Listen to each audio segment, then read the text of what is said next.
If you plan on doing a champagne wall, this is a great alternative instead of doing a seating chart. On these, you will have all of your guest names and what table they will be seated at. If you have a printer and a Cricut at home, these are very inexpensive to do and they will save you a buttload of money, so let's get to it. So these are the 3 different designs that I came up with. If you're absolutely loving them, make sure you check out my Etsy shop, but everything was done in Canva. This program is free to use and is very user-friendly. If you've been following me for a while, you know I absolutely love this. Now, a popular question I get sometimes is, how the heck am I saving my images out as circles? Now, as you see me click and drag, in that box is actually a white circle that I have behind, and just so you can see that it's there, I just changed the color. Make sure when you start off with your design and you put this down that it is a white circle and that it is extended to the full length of that square. If you want to make sure you're not exceeding, just change it to a light gray, and then before you save, go back to white just so your sticker is saved out perfectly. Now, in order to save out my design, I go to the top right, click share, then download. I make sure I use a PNG and I select transparent background. If you are not a pro Canva member, you probably won't be able to use this feature, but that is okay. You could save it out as a square, and then when we go into Design Space, we can make it into a circle. Once that's done downloading, it should go right to your downloads folder on your desktop, and then just go ahead and check it out and make sure your design looks good in there. If so, we are going to go ahead and open up Design Space and start up a new project. Once you have a blank canvas, go to the bottom left where it says upload and then click upload image. Click the green button browse and then find the image you want to upload into your canvas. Unfortunately, you only could do one at a time, but I'm just going to do one for this demonstration so you guys get the gist of this. Now, typically for a black and white image, I would just select simple as my image type, but for this one, I'm going to do complex because you could see there's thinner fonts, thinner lines, and I just want to make sure all the details are captured. Then for here, I'm not removing a background, so I can go ahead and move on. Then for upload type, I want to select print then cut. Click your image and then add it to your canvas. When it's dropped into my canvas, I notice it's too large, so I just want to size this down. I find 2 inches is the perfect size, as you guys saw in my demonstration, so that's what we're going to go with. Now, just because it's hard to see this white sticker on a white background, I'm just going to drop this gray square and put it behind so we can get a better visual of what the sticker looks like. This will be deleted at the end, so that does not need to be perfect, but now we are going to go back into our shapes tool and we want to select the rectangle that has the rounded corners. Now, what we're trying to make here is the cut mark that's going to go through our circle so that it can hang off our champagne glass. The champagne flutes I used in my little teaser video are very, very thin glass, so I actually went with 0.03. It was the perfect sizing for it to stay stable on my glass. If you're using a little bit thicker of a champagne glass, try to do like 0.05. Usually that works pretty well, but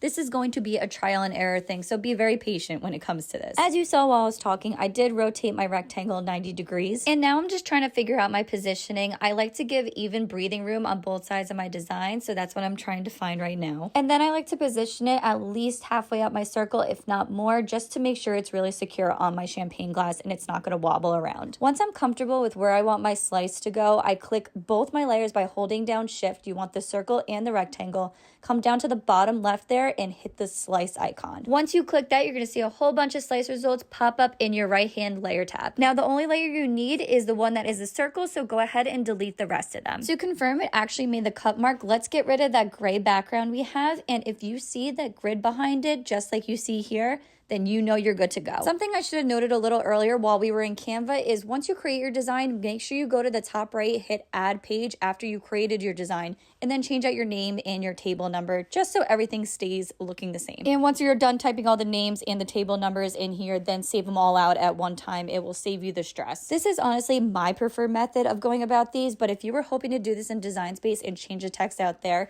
stay tuned for another tutorial coming soon on that. Now, if you're still following along with me and you prefer this method too, we are going to be able to fit 12 of these uploaded images onto one sheet of paper. I am just making copies of my design just so you could see how it's spaced out on here, but once you are done and you are ready to print, go ahead and send to printer. Make sure your correct printer is selected for this, and then take off the bleed. We do not need it for this, but turn on the use system dialog. When you have this turned on, you are able to play with more settings that actually give you a better quality print, and always put it to best, because if you don't, it is going to make it look like there is a shadow behind your design. Also, if this window did not pop up for you, make sure you check behind the Design Space software. It is always hiding behind there for some reason. I hate that it does this. Once your settings look good, make sure you send it to print. Now, I always recommend the shiny glossy paper that I use for everything, but for this, I actually did not go this route. I used a matte cardstock paper. And here's the comparison between the two. The one on the right is the glossy and the one on the left is the matte. My only reason for going with the matte paper over the shiny is because this is already a very small design and I really wanted a more bold look, because I want people to be able to find this easier, but it will work on either regardless of what you choose. Once you have your printed cardstock set up on your Cricut mat, make sure you're setting it to cardstock. If you have the Explorer Air, make sure your dial is turned towards that,